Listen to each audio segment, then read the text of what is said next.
نماز جمعہ کے متعلق شبہات قائم کیے گئے ہیں، جن شبہات کے نتیجے میں اس متأخر زمانے میں علماء بھی اور عوام بھی بے رغبتی کا شکار ہوئے ہیں اور جمعہ سے دور ہوئے ہیں کہ جمعہ آیا غیبت کبریٰ کے زمانے میں واجب ہے یا نہیں۔ ایک قول یہ ہے کہ واجب ہے، جیسے شہید ثانی فرماتے ہیں کہ واجب ہے، جس طرح پہلے غیبت کبریٰ سے پہلے واجب تھا، غیبت کبریٰ کے دوران بھی واجب ہے اور غیبت کبریٰ کے بعد ظہور میں بھی واجب ہے۔ کسی بھی عبادت میں کوئی فرق نہیں پڑتا زمانے کے لحاظ سے، جمعے کے علاوہ کسی اور عبادت میں ایسا شک و شبہ کیا بھی نہیں گیا، جیسے روزہ ہے، نماز یومیہ ہے، زکوٰۃ ہے، خمس ہے، ان کو غیبت کبریٰ سے مشروط نہیں کیا گیا یا غیبت کبریٰ میں انہیں نفی نہیں کی گئی، جبکہ وہ اولا ہیں نفی کے ساتھ۔ اگر دیکھا جائے تو مالی حساب کتاب خمس، اگر امام کی غیبت میں کوئی چیز ناجائز ہونی چاہیے تھی تو وہ خمس لینا ہے، لیکن خمس لینا اتنا تاکیدی ہے، اتنا مؤکد ہے کہ ہر چیز پر برتری گویا خمس لے گیا ہے۔ بلکہ ابھی علماء جب درس خارج دیتے ہیں تو پہلے کتاب خمس پر درس خارج دیتے ہیں اکثر، باقی درس خارج کتابوں پہ بعد میں دیتے ہیں، پہلے کتاب الخمس پڑھتے ہیں اور پڑھاتے ہیں، اتنی تاکید ہے اس کے اوپر۔ جبکہ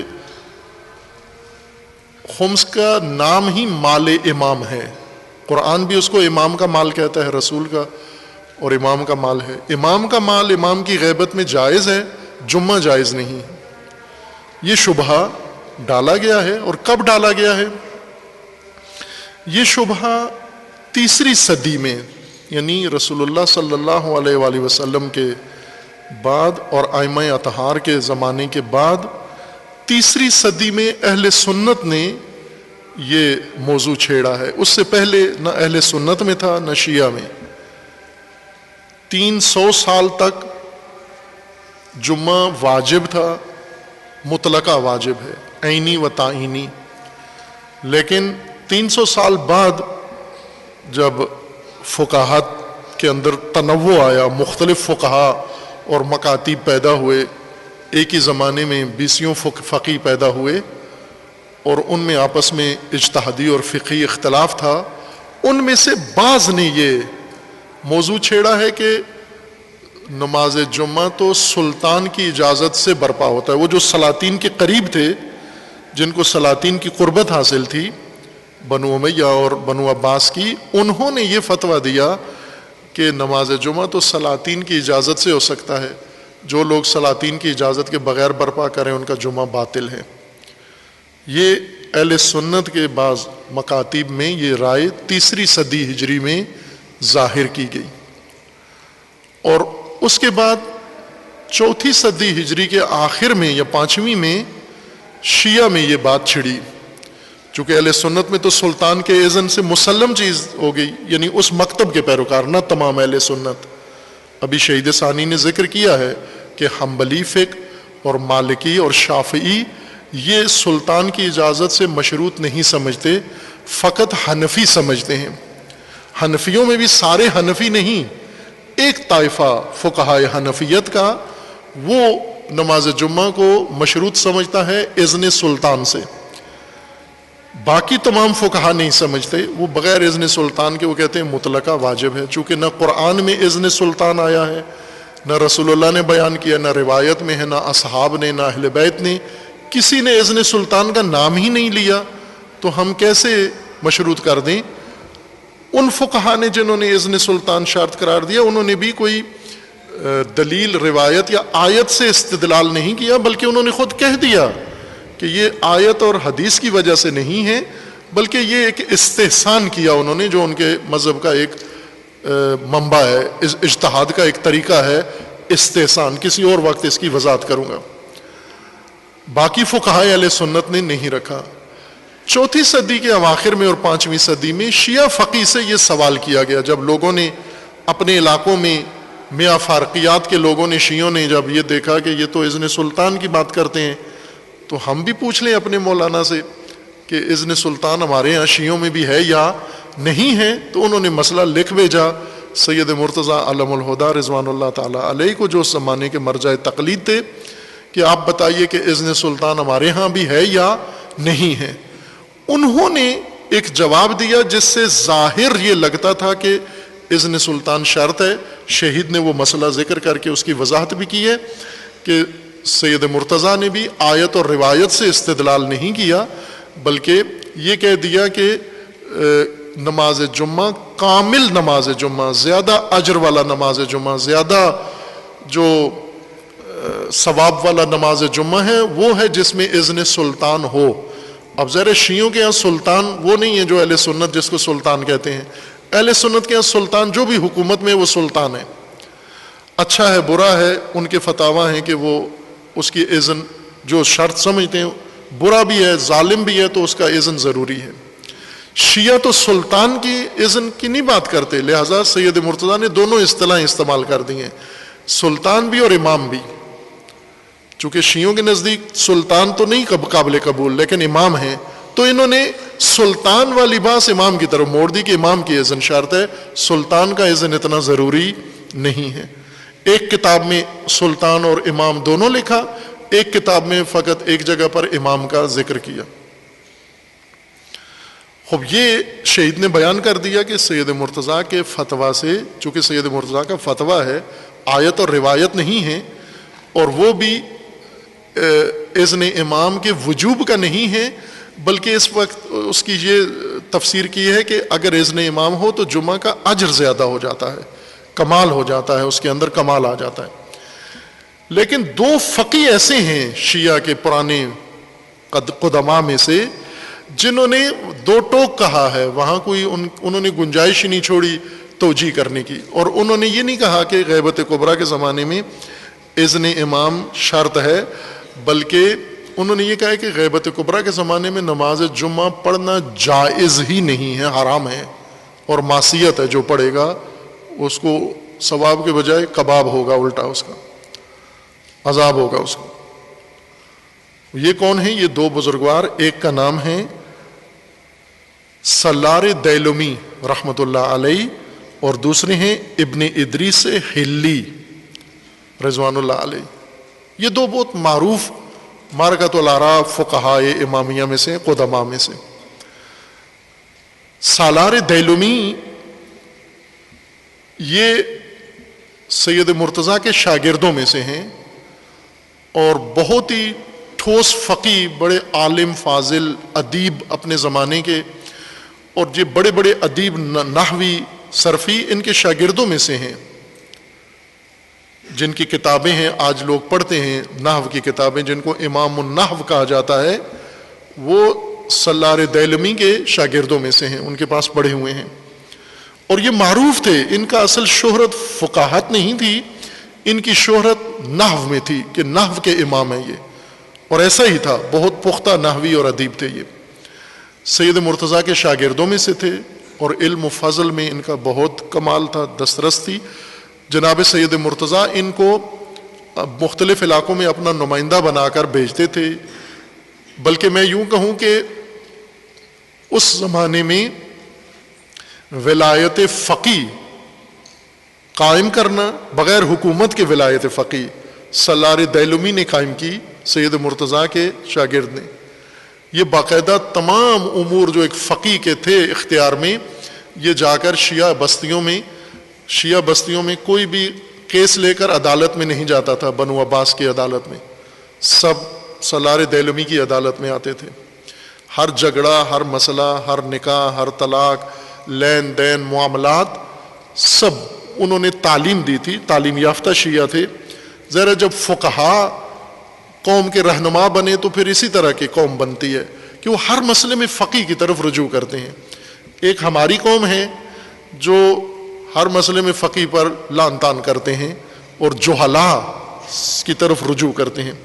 یہ پاکستان تاریخی قوم ہے پاکستانی کہ جو ہر مسئلے میں جہلا کی طرف رجوع کرتے ہیں. سید مرتضیٰ کے زمانے میں انہوں نے قوم کی تربیت کی تھی، ابھی یہ ذاکر خطیب پیدا نہیں ہوئے تھے اس وقت. فقہا تھے، علماء تھے، ان کے شاگرد تھے اور یہ تبلیغ دین کیا کرتے تھے. ان میں بڑے برجستہ یہ جناب دیلمی تھے، سلار دیلمی. انہوں نے باقاعدہ نظام ولایت فقی قائم کیا ہوا تھا اپنے عصر میں، زمانے میں، مختلف دیہاتوں میں، قریوں میں، شہروں میں جہاں جہاں شیعہ آبادی تھی، تو انہوں نے ضرورت ہی نہیں ان کو محسوس ہونے دی شیعوں کو کہ یہ حکام جور کی طرف جائیں اور رجوع کریں. ان کی ہر ضرورت یہ پوری کرتے تھے، ہر دینی ضرورت اور ہر سماجی ضرورت یہ فقی بزرگوار پوری کرتے تھے. انہوں نے یہ فتویٰ دیا واضح طور پر کہ امام کا اذن شرط ہے، اور غیبت کبریٰ میں چونکہ امام کا اذن نہیں ہے تو اذن امام نہ ہونے کا مطلب یہ نہیں ہے کہ اب واجب تخییری ہو گیا ہے. سرے سے نماز جمعہ جائز ہی نہیں ہے پڑھنا، چونکہ شرط نہیں ہے. شرط اذن امام ہے، اذن امام نہیں ہے بس مشروط بھی نہیں ہے. جب شرط نہیں ہے تو مشروط بھی نہیں ہے. اور یہ فقہی لحاظ سے ٹیکنیکلی یہ بات درست ہے. وہ قول جس پر کوئی دلیل نہیں ہے وہ وجوب تخییری کا قول ہے. شہید ثانی فرمائیں گے کہ اگر اذن امام شرط ہے تو پھر غیبت کبریٰ کے زمانے میں نماز جمعہ واجب تخییری نہیں ہوتا، پھر ممنوع ہو جاتا ہے، ناجائز ہو جاتا ہے اگر اذن امام شرط ہے تو. اور غیبت کبریٰ میں نہیں ہے، امام بھی نہیں ہے، اذن بھی نہیں ہے، بس نماز جمعہ جائز ہی نہیں ہے. یہی سلار دیلمی کا فتویٰ تھا. یوں نہیں ہے کہ اگر اذن امام شرط نہیں ہے تو واجب تعینی اور عینی ہے، اگر اذن امام شرط ہے تو جائز ہی نہیں ہے نماز جمعہ پڑھنا. تخییری نہیں ہوتا. شہید اسی پر زیادہ کہیں تپتے ہیں اس بات پر کہ یہ تخییری کہاں سے نکال لیا آپ نے. یا نماز جمعہ واجب ہے یا جائز نہیں ہے. اگر پہلے ہم ایک دلیل میں پڑھ رہے ہیں کہ اگر جائز ہے تو واجب ہے، اگر واجب نہیں ہے تو پھر جائز بھی نہیں ہے. اور سالار دیلمی یہی کہہ رہے تھے کہ اگر اذن امام شرط ہے تو پھر زمانہ غیبت کبریٰ میں نماز جمعہ جائز نہیں ہے، اور وہ اسی بات کے قائل تھے. دوسرے بزرگوار ہیں جناب ابن ادریس حلی رحمۃ اللہ علیہ. یہ بھی بہت منفرد فقی ہیں تشیع کی تاریخ میں، بلکہ اسلام کی تاریخ میں. ابن ادریس ایک قول کے مطابق شیخ طوسی کے نواسے ہیں. شیخ طوسی جو مدون علوم تشیع ہیں، امامت کی فقہ امامیہ اور فقہ جعفریہ کو منظم کرنے والے شیخ طوسی ہیں، اجتہاد کی بنیاد ڈالنے والے شیخ طوسی ہیں، یعنی اس کو اصولوں پر مبتنی کرنے والے شیخ طوسی بہت عظیم الشان انسان ہیں. شیخ طوسی کے بعد تقریباً 200 سال تک شیخ طوسی کا مذہب چلتا رہا، جس طرح اہل سنت میں امام ابو حنیفہ کا مذہب ابھی تک چل رہا ہے. وہ 3 صدی میں تھے اور ابھی تک انہی کا مذہب چل رہا ہے 1100-1200 سال سے. اور اہل سنت میں امام ابو حنیفہ کے مقابلے میں یا امام شافعی کے مقابلے میں یا امام حنبل کے مقابلے میں یا امام مالک کے مقابلے میں اجتہاد کرنا اجازت نہیں ہے. یہ کیفیت جو اہل سنت میں یہ شیعوں میں بن گئی تھی شیخ طوسی کے مقابلے میں، کہ شیخ طوسی کو یہی درجہ مل گیا تھا جو اہل سنت میں امام ابو حنیفہ کا ہے، کہ جب انہوں نے آخری اجتہاد کر دیا ہے، آخری بات کر دی ہے، شیخ طوسی کی رائے پر ہی اب باقی علماء عمل کریں. اور 200 سال تک ایسے ہی ہوتا رہا. مجتہدین پیدا ہوئے لیکن وہ شیخ طوسی کی رائے کے خلاف فتویٰ نہیں دیتے تھے، شیخ طوسی کے خلاف اجتہاد نہیں کرتے تھے، ان کی رائے کے خلاف.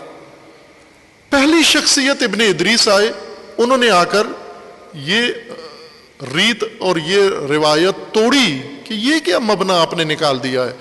شیخ طوسی ان کے نانا ہیں، ظاہر باقیوں سے زیادہ ان کا تعلق ہے، نانا نواسے کو نانا کا زیادہ پاس ہے، احترام ہے.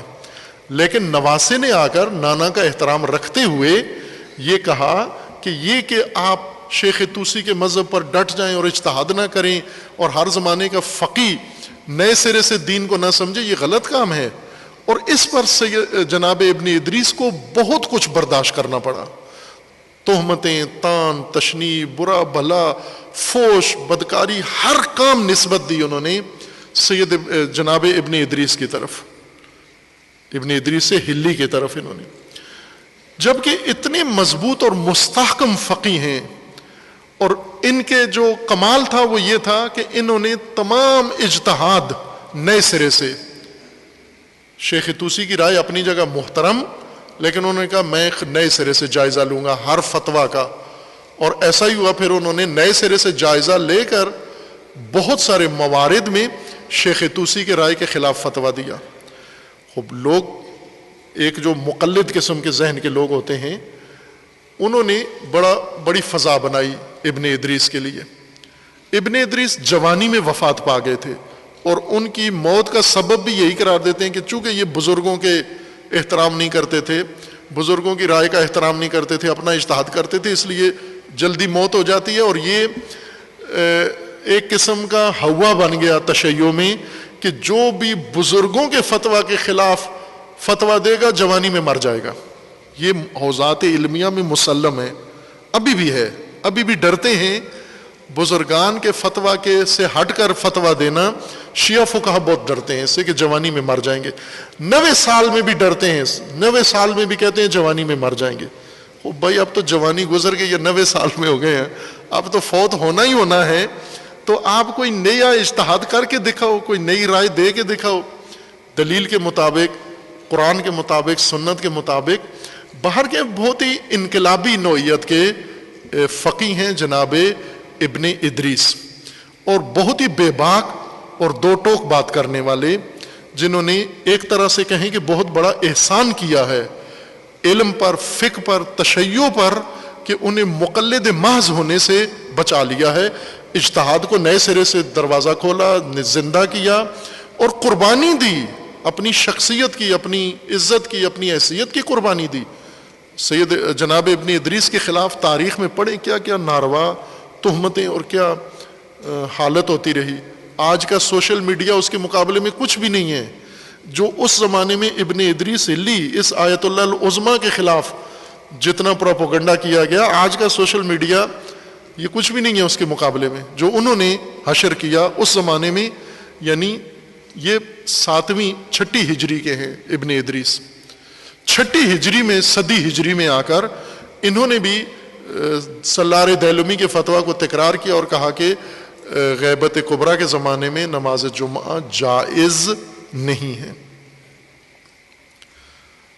تخیری کا نہیں کہا، چونکہ آگے بات آئے گی انشاءاللہ ہماری کہ تخیری بنتا نہیں ہے، کہیں سے بھی وجوب تخیری نکلتا نہیں ہے، یا واجب ہے یا پھر جائز نہیں ہے. یہ دو ٹیکنیکلی یہ دو رائے علمی لحاظ سے بنتی ہیں. اگر دلیل ہو، اگر اس فتویٰ کے مطابق دلیل ہوئی تو یہ فتویٰ اس تخیری والے فتویٰ سے بہتر ہے. یہ اجتہادی نقطۂ نگاہ سے میں عرض کر رہا ہوں. خوب انہوں نے اپنی کتابوں میں صراحت کے ساتھ کہہ دیا. یہ شخصیات وضاحت کرنا ضروری ہے. چند فقہا ہمارے ایسے گزرے ہیں جنہوں نے یہ بزرگوں کی دھاک جو بیٹھ گئی تھی اور تقلید محض شروع ہو گئی تھی، مجتہد بھی مقلد بننے لگے تھے، ان دونوں نے آ کر روکا. ایک یہ ابن ادریس ہیں، اور دوسرے ان میں جس شخصیت نے یہ کام کیا وہ مقدس اردبیلی ہیں. بہت مقدس ہستی ہیں، نام ہی ان کا نام مقدس نہیں تھا، واقعاً تقدس، اتنا اعلیٰ تقدس زود تھا ان کا کہ نام ان کا مشہور ہو گیا مقدس اردبیلی. انہوں نے بھی آ کر یہی کہا، یعنی شیعہ فقہا میں مقدس ترین فقیہ ان کو کہتے ہیں، ابھی بھی احترام ان کا اسی طرح سے ملحوظ و باقی ہے. انہوں نے بھی کہا کہ میں تو مقلد نہیں ہوں، میں مجتہد ہوں. مجتہد ہونے کا مطلب یہ ہے کہ مجھے حق بنتا ہے میں دین کا نئے سرے سے جائزہ لوں. ان فقہا کا اور فتاویٰ کا احترام رکھتے ہوئے بے احترامی کسی کی نہیں کرتے تھے. ابن ادریس کی طرف منسوب ہے کہ انہوں نے شیخ طوسی کی بے احترامی کی ہے، لیکن کسی کتاب میں ایسا حوالہ موجود نہیں ہے کہ انہوں نے شیخ طوسی کی بے احترامی کی ہو. جہاں بھی شیخ طوسی کا نام لکھا ہے، رحمت اللہ علیہ کہا ہے، رضوان اللہ کہا ہے، قدس سرہ کہا ہے، اور پھر خود نواسے ہیں ان کے، وہ نانا ہیں ان کے. یہ کیسے ممکن ہے کہ پڑھ لکھ کے نانا کی توہین شروع کر دیں؟ لیکن ان کی رائے کے ساتھ ضرور اختلاف کیا ہے. رائے کے ساتھ اختلاف کرنا شخصیت کی توہین نہیں ہوتا، بلکہ ابھی رہبر معظم کے کئی فتاویٰ ہیں جو امام خمینی کے فتویٰ سے ہٹ کر ہیں. امام خمینی اور فتویٰ رکھتے ہیں، رہبر معظم اور فتویٰ دیتے ہیں، تو یہ بے احترامی تو نہیں ہے؟ اسی طرح اور بہت سارے فقہا ہیں اپنے استادوں کے فتویٰ کے خلاف فتویٰ دیتے ہیں نہایت احترام رکھتے ہوئے۔ فتویٰ میں یا اجتہاد میں یا رائے میں اختلاف رائے پیدا کرنا یہ توہین نہیں ہے، یہ پاکستان میں توہین ہو جاتی ہے، باقی علمی دنیا میں نہیں ہوتی، بلکہ سراہتے ہیں، خود اساتید خوش ہوتے ہیں کہ ہمارا شاگرد اس قابل ہو گیا ہے کہ استاد کی رائے کو نقد کر سکتا ہے یا استاد کی رائے سے ہٹ کر دلیل سے استنباط کر سکتا ہے، وہ استاد ان کو جائزہ دیتے ہیں، انعام دیتے ہیں۔ یہ وہ زمانہ تھا، اس زمانے میں علماء اس کو پسند کرتے تھے، لیکن جو مقلدین بن جاتے ہیں، جماعت بن جاتی ہے اندھے بھیڑ چال، وہ اس چیز کو پسند نہیں کرتے۔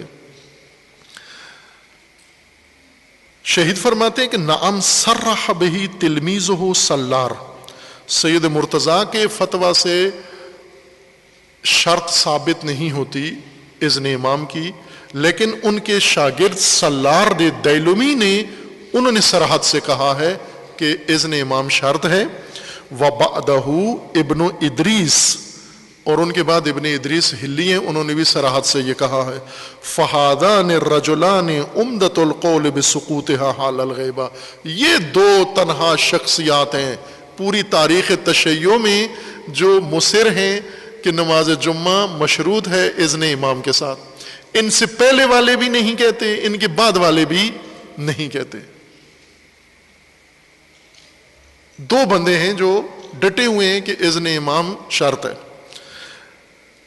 اور یہ بھی کیوں؟ چونکہ اہل سنت پہلے اذن سلطان قرار دے آئے تھے، اب ظاہر ہے جب اہل سنت سلطان کی شرط رکھیں گے تو پھر سلطان کے مقابلے میں امام لانا تو ضروری ہو جاتا ہے ان کے لیے کہ آپ اگر سلطان رکھتے ہو تو ہم امام رکھتے ہیں، تو یہ امام کو شرط قرار دیا انہوں نے۔ دلیل کوئی نہیں پیش کی کہ دلیل اب آتے ہیں، دلیل ایسی روایات ہیں جو امام کا لفظ ہے، پہلے بھی گزری ہیں، ان میں امام کا لفظ ہے، اسی کو پھر تطبیق کر دیا کہ اذن امام شرط ہے۔ وہ امام جماعت کی بات ہو رہی ہے، نہ امام معصوم کی۔ روایات میں امام کا ذکر ہے لیکن مراد امام جماعت ہے، یعنی نماز جمعہ جماعت کے ساتھ ہوگا، امام کے پیچھے ہوگا، تنہا نہیں ہو سکتی نماز جمعہ۔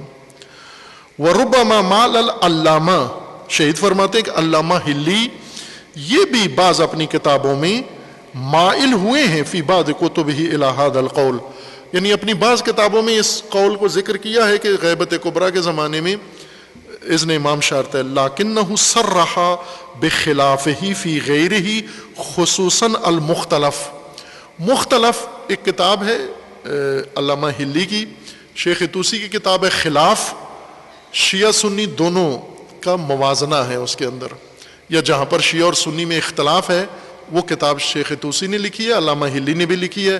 علامہ ہلی کی کتاب کا نام ہے مختلف، اس میں انہوں نے انکار کیا۔ وَهُوَ آخِرُ مَا صَنَّفَهُ مِنَ الْكُتُبِ الْفِقْهِيَّةِ، یہ علامہ ہلی کی آخری کتاب ہے اور اس میں انہوں نے اذن امام کو شرط نہیں رکھا۔ فی ھذا الباب ولا یخفی علیک حال قول یختص من بین المسلمین بہذین الرجلین۔ شہید ثانی فرماتے ہیں کہ اب آپ خود فیصلہ کر لو، تمام مسلمین میں تاریخ اسلامی میں دو بندے ہیں جو یہ کہہ رہے ہیں کہ غیبت کبریٰ کے زمانے میں نماز جمعہ جائز نہیں ہے چونکہ مشروط ہے امام کے ساتھ، صرف دو بندے۔ ان دو بندوں کے مذہب کو ساری قوم پر ٹھونسنا یہ تو نہیں ہے درست۔ باقی سارے مسلمین کا کہنا ہے کہ نماز جمعہ واجب ہے، جس طرح رسول اللہ کے زمانے میں، ائمہ کے زمانے میں، غیبت کے زمانے میں اور ظہور کے زمانے میں۔ ولا یخفی علیک حال قول یختص، اب آپ نے فرمایا، شہید فرماتے ہیں مخفی نہیں ہے، اب تو واضح ہو گئی بات کہ تمام مسلمین کے اندر فقط یہ قول جو صرف دو بندوں کے ساتھ بہذین الرجلین، سلار دیلمی اور ابن ادریس رضوان اللہ تعالی علیہما، ان دونوں کے ساتھ مختص ہے یہ قول، مع معارضۃ الکتاب، اور دوسرا یہ کہ یہ قول کتاب خدا کے بھی خلاف ہے، والسنت لہما علی الوجہ الذی بیناہ، سنت و اہل بیت کے بھی خلاف ہے، روایات کے بھی خلاف ہے۔ لہذا ایک تو قول شاذ ہے، دو بندوں نے کہا ہے، دوسرا کتاب و سنت کے خلاف ہے، اس وجہ سے اس قول کو کوئی اہمیت حاصل نہیں ہے۔ وقد ظہر بذلك ضعف القول بسقوطها حال الغیبت مطلقہ بل بطلانہ، پس اس سے ظاہر ہو گیا کہ وہ قول کے نماز جمعہ غیبت کبریٰ کے زمانے میں بالکل ساقط ہے، واجب نہیں ہے، جائز نہیں ہے، یہ قول باطل ہے، وہ قول درست نہیں ہے۔ وبقي الكلام مع القول الثاني الذي يشترط في جوازها الفقی، ایک قول رہ گیا ہے کہ بعضوں نے یہ کہا تھا کہ فقی کی اجازت شرط ہے غیبت کبریٰ کے زمانے میں۔ وما ذکرناہ من الادلۃ کاف فی ضعف القولین معا، شہید فرماتے ہیں کہ جب اذن امام والے قول کو ہم نے ثابت کر دیا کہ اس کا کوئی دلیل ثبوت نہیں ہے تو اذن فقی خود ہی ختم ہو جاتا ہے، لیکن اس کے باوجود چونکہ یہ کہا گیا ہے لہٰذا ہم اس کو بھی جائزہ لیتے ہیں۔ ولیکن تحقیق المقام یتوقف علی تخصیص بالکلام فلنشرع الآن فیہ بمشیۃ اللہ تعالی، اس لیے فرماتے ہیں کہ یہ فقی کا اذن شرط ہے غیبت کبریٰ کے زمانے میں جمعہ کے لیے، اب اس کو بھی ہم واضح کر دیں گے کہ اس کی بھی کوئی دلیل موجود نہیں ہے۔ پس شہید نے یہ ثابت کیا ہے کہ نماز جمعہ واجب ہے، ہر زمانے میں مطلقہ ایک ہی طرز پر واجب ہے، فرق نہیں پڑتا غیبت اور غیر غیبت کے زمانے کا۔ اور یہ دو بندے تھے جنہوں نے یہ فتویٰ دیا تھا، اور اس فتوے کو مشہور کا فتویٰ قرار دیا گیا، جس سے بعض کے فقہا احتراماً وجوب تخیری کی طرف چلے گئے ہیں۔ بات ابھی جاری ہے۔ اللہ تعالیٰ سب کو توفیق عطا فرمائے دین کو سمجھنے کے لیے، شعار دینی قائم کرنے کے لیے، اور ان شعار پر عمل کرنے کے لیے خداوند تبارک و تعالیٰ ہم سب کو توفیق عنایت فرمائے انشاءاللہ۔